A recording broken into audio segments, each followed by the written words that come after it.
দুনিয়ার মানুষ বেশি বেশি করে কাঁদো, কম কম করে হাসো, কিন্তু আমাদের অবস্থা হচ্ছে এরকম, বেশি বেশি করে হাসি, কম কম করে কাঁদি।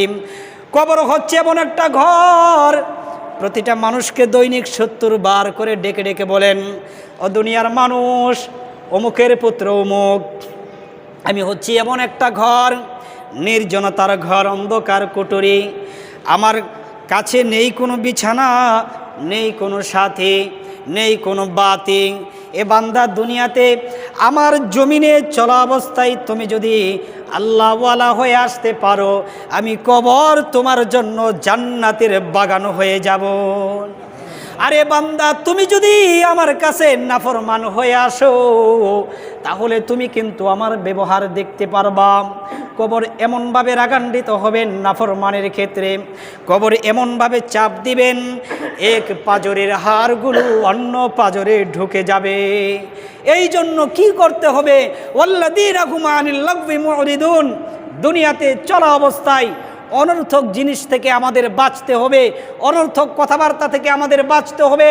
আজকে সমাজের ভিতরে দেখা যায় মুরব্বীরা যাদের বয়স ৬০ থেকে ৭০ বছর হয়ে গিয়েছে, চায়ের দোকানে বৈশা কি করে জানেন? বাম হাত দিয়ে চা খাইতেছে, পায়ের উপর পা তুলে বসতেছে, আর ন্যাংটা ছবি, বুকে কাপড় নাই, পিঠে কাপড় নাই, মাথায় কাপড় নাই, ডলাডলি দেখতেছে। ঠিক না বে ঠিক?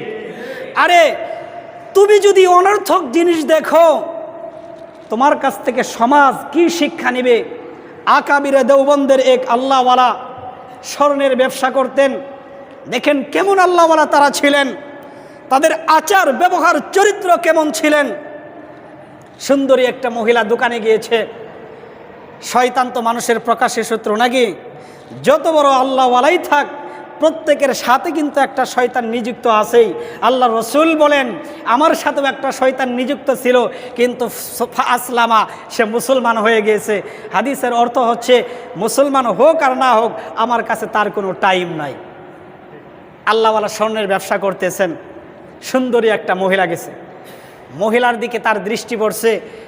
এক অবস্থায় মহিলার হাত ধরে মহিলার হাতে চুরি লাগাই দিছে, কিন্তু চুরি লাগাই দেওয়ার পর আল্লাহওয়ালার অনুতপ্ত হয়েছে, হাই আমি এটা কি করলাম, এ কাজটা তো আমার দ্বারা ভালো হয় নাই, খুব খারাপ হয়েছে। যারা আল্লাহওয়ালা গুনাহ করলে তাদের অন্তরে একটা আঘাত লেগে যায়। এমন অবস্থায় দেখেন সে আল্লাহওয়ালার বিবিও আল্লাহওয়ালা, জীবনে তার চেহারা কোনো পরপুরুষে দেখতে পারে নাই। তো আগের জামানায় তো টিউবওয়েল, কুয়া প্রত্যেকের বাড়িতে বাড়িতে ছিল না। তো সেই আরব অঞ্চলের বাড়িতে বাড়িতে পানি বিক্রি হইতো। কিছু লোক ছিল যারা দিনে মানুষের বাড়িতে পানি দিয়ে যাইতো। সেই আল্লাহওয়ালার বাড়িতে এক লোক, বিশ্বস্ত এক লোক পানি দিত, কিন্তু সেদিন সে আল্লাহওয়ালা বাড়িতে ছিল না। লোক পানি নিয়ে আল্লাহওয়ালার বাড়িতে গেছে, আল্লাহওয়ালার স্ত্রী ভাঙ্গা ঘরের কুটুর দিয়ে হাত বের করে দিছে, আর পানিওয়ালা হাত টাইনা ধরছে। এখন দেখেন, হাত টাইনা ধরার পরে মহিলাও কান্নাকাটি শুরু করে দিছে। স্বামী যখন রাত্রে বাড়িতে আসছে, আসার পরে স্ত্রী ঘটনা স্বামীকে বলতেছেন, স্বামী গো, যে লোকে আমাদের বাড়িতে পানি দিত সে তো আজকে আমার হাত ধরে ফেলছে। আল্লাহওয়ালা দু চোখের পানি ছেড়ে অজস্র অগণিত অবস্থায় চোখের পানি ফেলতেছেন আর কাঁদতেছেন, রব্বে কারীম, আমি তো আমার নিজের চোখকে হেফাজত করতে পারি নাই, নিজের অন্তরকে আমি হেফাজত করতে পারি নাই, মনের খাহেশকে আমি হেফাজত করতে পারি নাই, না পারার কারণে আরেক অপরিচিত গাইরে মাহরাম মহিলার হাত ধরে ফেলেছি। রব্বে কারীম, তার বিচার কি তুমি আমার স্ত্রীর হাত অপর পুরুষ দিয়ে ধরে ফেলেছো? আল্লাহ তাআলা বলেন, এ যুবকের দলেরা, বিয়ে করার আগে তুমি আরেক বেড়ার মেয়ের সাথে তুমি মোবাইলে কথা বলবা, মেসেজ করবা, গোপনে তুমি দেখা করবা, গোপনে প্রেম করবা, হোটেলে ভাড়া নিয়ে থাকবা, বিয়ের পরে দেখবা তোমার বউ আরেক বেড়ার সাথে ছিল। কারণ তোমার চরিত্র যেমন, তোমার বউটাও সেমন তেমনই হবে। কারণ আল্লাহ তাআলা বলেন, আল্লাহ তাআলা মুমিন পুরুষদের জন্য দুনিয়ার বুকে মুমিন নারী বানিয়ে রেখেছেন, সুবহানাল্লাহ বলেন।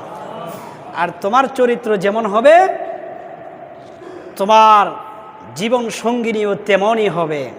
তুমি খারাপ হয়ে ভালো আশা করো, এটা তোমার দ্বারা কখনো সম্ভব হবে না। আজকে বাংলাদেশের বুকে এমন অবস্থা দেখা যাচ্ছে, পত্র পত্রিকাগুলো, মিডিয়াগুলো, টিভির চ্যানেলগুলো খুললেই শুধু ধর্ষণের খবর পাওয়া যায়, ঠিক না বেঠিক? এদের জন্য কে দায়ী? আল্লাহ দায়ী? কথা বলেন, আল্লাহ দায়ী? এদের জন্য দায়ী হচ্ছে আমরা সমাজের অধিপতি যারা।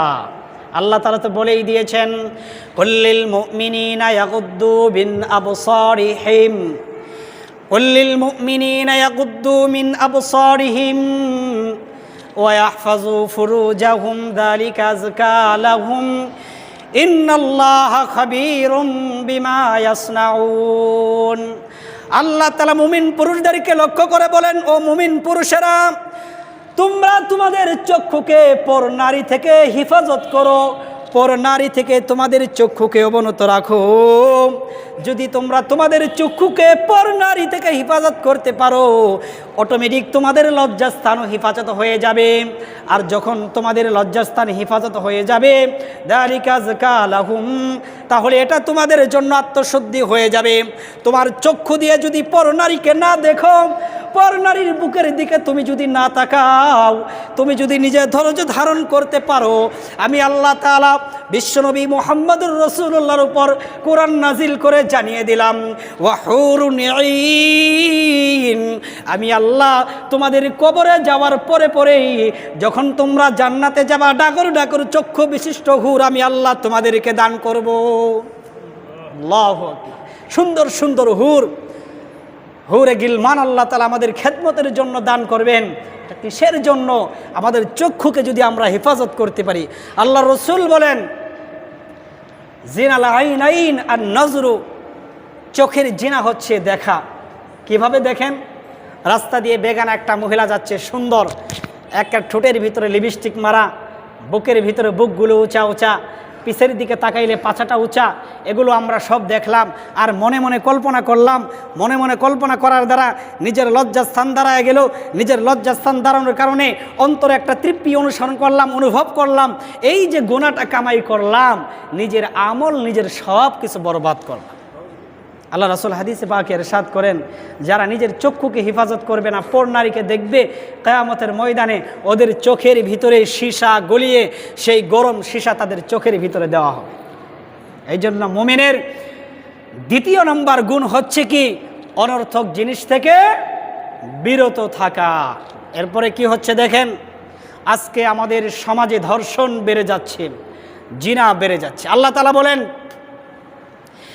এ মুমিন নারীরা, ওয়াকুল্লিল মুমিনাতি ইয়াগদুদনা মিন আবসারিহিন্না ওয়া ইয়াহফাজনা ফুরুজাহুন্না ওয়া লা ইবদিনা যিনাতাহুন্না। আল্লাহ তাআলা বলেন, এ মুমিন নারীরা, তোমরা তোমাদের চক্ষুকে পর পুরুষ থেকে নত রাখো, তোমাদের লজ্জাস্থান অটোমেটিক হেফাজত হয়ে যাবে। তোমরা তোমাদের সৌন্দর্যকে পর পুরুষের সামনে প্রকাশ করো না। হাই রে হাই, কি অবস্থা! হুন্ডার ভিতরে হুন্ডার উপর নিজের বইয়ের এমনভাবে চড়াইছে, শাড়ির আঁচলটা পিছন দিকে ঝুলতেছে, বুকটা একবারে খালি, চুলটা একবারে বাতাসে উড়তেছে। রাস্তার ভিতরে 10 বছরের বাচ্চা থেকে শুরু কইরা 100 বছরের বুড়ো বাবাজি, যার মুখের ভিতরে দাঁত নাই, হা করে তাকায় আছে। ঠিক না ঠিক? তোমার বইয়ের সৌন্দর্য আরেক পুরুষ দেখবে কেন? তোমার বোনের সৌন্দর্য আরেক পুরুষ দেখবে কেন? আল্লাহ তাআলা বলেছেন, এই নারীরা, তুমি তোমার সৌন্দর্য তোমার ঘরের ভিতরে তোমার স্বামীকে দেখাও। যখন তোমার স্বামী তোমার সৌন্দর্য দেখবে, দুনিয়ার ভিতরে কোনো জিনা থাকবে না, কোনো ব্যভিচার থাকবে না, কোনো অন্যায় থাকবে না। তুমি যখন ন্যাংটা অবস্থায় রাস্তায় বের হবা, রাস্তার কুকুরগুলো তোমার দিকে তাকায়া থাকে, ধর্ষণ হবে না? কি হবে? আর সমাজের যুবকদের এমন অবস্থা হয়েছে, নৈতিক চরিত্র বলতে কিছু নাই। তার একমাত্র কারণ হচ্ছে আল্লাহর কোরআন এবং রাসূলের হাদিসের শিক্ষা তাদের অন্তরে বদ্ধমূল নাই। আমাদের এই দুনিয়ার শিক্ষার ভিতরে যদি একটা ক্লাস আল্লাহর কোরআন এবং রাসূলের হাদিসের একটা শিক্ষা যদি, একটা ক্লাস যদি বাংলার কোনো কলেজ ইউনিভার্সিটিতে থাকতো, বাংলার কোনো কলেজ ইউনিভার্সিটির কোনো ছাত্র কোনো মেয়ের চেহারার দিকে কখনো চোখ তুলে তাকাইতে সাহস পাইতো না। যে ব্যক্তির অন্তরের ভিতরে আল্লাহর কোরআনের সামান্য পরিমাণ শিক্ষা বিদ্যমান আছে, যার অন্তরে আল্লাহ রসুলের হাদিসের সামান্য পরিমাণ শিক্ষা আছে, এই যুবকের দ্বারা কোনো নারীর, কোনো পর পুরুষের, কোনো পর নারীর শরীরে হাত দেওয়ার মতো সাহস সে যুবকের কখনো হবে না। আজকে কেন হচ্ছে? আজকে সুশিক্ষা থেকে আমরা সরে গিয়ে কুশিক্ষার ভিতরে আমরা আসি। এমন শিক্ষা আজকে আমরা দিচ্ছি যে শিক্ষা অর্জন করলে ছাত্ররা সবাই মিলে ধরে উস্তাদকে পানিতে ফেলে দেয়। যে শিক্ষা অর্জন করলে ছাত্ররা সবাই মিলে আন্দোলন করে উস্তাদকে ঘরের ভিতরে বন্দি করে মিছিল মিটিং করে। এমন শিক্ষা অর্জন করো যেই শিক্ষা বিশ্বনবী মুহাম্মদুর রাসূলুল্লাহকে হযরতে জিবরাইল দিয়েছেন। বিশ্বনবী মুহাম্মদুর রাসূলুল্লাহ সাহাবায়ে কেরামদেরকে দিয়েছেন, সাহাবায়ে কেরাম তাবিঈনদেরকে দিয়েছেন, তাবিঈন তাবিঈনদেরকে দিয়েছেন, তাবিঈন আইম্মায়ে মুজতাহিদিনদেরকে দিয়েছেন, আইম্মায়ে মুজতাহিদিন উলামায়ে কেরামদেরকে দিয়েছেন। উলামায়ে কেরাম কিয়ামত পর্যন্ত উম্মতে মুহাম্মদীকে এই শিক্ষা দিচ্ছেন। এই শিক্ষা যদি দেওয়া যায়, পৃথিবীর বুক থেকে জুলুম, অন্যায়, অবিচার, জিনা, ধর্ষণ আশা করি সবগুলো চলে যাবে। কাজেই আমাদের দেশে এমন আইন বাস্তবায়ন করা হোক, ওর যুবক যদি অন্যায়ভাবে কোনো পর নারীর গায়ে আঘাত দেয়, কোনো অন্যায়ভাবে হাত দেয়, অবিবাহিত হইলে তার শরীরে 100 বেত্রাঘাত করা হোক। যদি সে বিবাহিত হয়, বাংলাদেশের বাইতুল মোকাররমের সামনে, সবার সামনে ওরে পাথর মারতে মারতে হত্যা করা হোক। এমন আইন যদি আমাদের দেশে বাস্তবায়ন করা হয়, তাহলে একটা নারী সেই টেকনাফ থেকে তেঁতুলিয়া একাই সফর করতে পারবে। বাংলার কোনো যুবক তার দিকে কখনো চোখ তুলে তাকাবে না। আর যদি ধর্ষণ হতেই হচ্ছে আর আমরা প্রতিবাদ করতেছি, আমরা প্রতিবাদ করতেছি, যা ইচ্ছে তাই করো, ধর্ষণ কিয়ামতের আগেও বন্ধ করা যাবে না। ধর্ষণ বন্ধ করতে হলে আল্লাহর কোরআনের আইন এই বাংলার জমিনে বাস্তবায়ন করতে হবে। যতক্ষণ পর্যন্ত আল্লাহর কোরআনের আইন এই বাংলার জমিনে বাস্তবায়ন হবে না, কিয়ামতের আগ পর্যন্ত এই বাংলার জমিনে কখনো ধর্ষণ বন্ধ হবে না। আজকে থেকে আমরা প্রতিজ্ঞা করি, অনর্থক জিনিস থেকে আমরা বেঁচে থাকবো ইনশাল্লাহ। আমরা সকলেই রাজি আছি না? এরপরে আল্লাহ তাআলা বলেন, ওয়াল্লাযীনা হুম লিয-যাকাতি ফাঈলুন, যাদের মাল আছে, ধন সম্পদ আছে, তোমরা এই সমস্ত জিনিসগুলো আল্লাহর রাস্তায় ব্যয় করো। কারণ এ মালের মালিক তুমি নয়, ধনী মানুষ। তোমার মালের ভিতরে কিন্তু গরিবের হক আছে। ওফি আমওয়ালিহিম হাক্কুল লিস-সাইলি ওয়াল মাহরুম। আল্লাহ তাআলা বলেন, এই ধনাঢ্য ব্যক্তিরা, তোমাদের মালের ভিতরে কিন্তু গরিব মানুষদের হক রয়েছে। এজন্য আমাদের যাদের শক্তি সামর্থ্য আছে, আমরা আমাদের মালগুলো আল্লাহর রাস্তায় সকলেই ব্যয় করতে রাজি আছি না? যেই 3টি গুণ বলা হলো, মুমিনদের যেই 3টি গুণ বলা হলো, আল্লাহ রাব্বুল আলামিন আমাদের সকলকে এই 3টি গুণ মেনে আমল করে দুনিয়াতে মুমিনে কামেল হয়ে মৃত্যুবরণ করার তৌফিক দান করুন, এবং আল্লাহর দরবারে যাতে মুমিন হয়ে উঠতে পারি এবং মুমিনের খাতায় যাতে আমাদের নাম লেখা হয়। আল্লাহ তাআলা আমাদের সকলকে কবুল আর মঞ্জুর করে নিন। ওয়া আখির দাওয়ানা আলহামদুলিল্লাহি রাব্বিল আলামিন।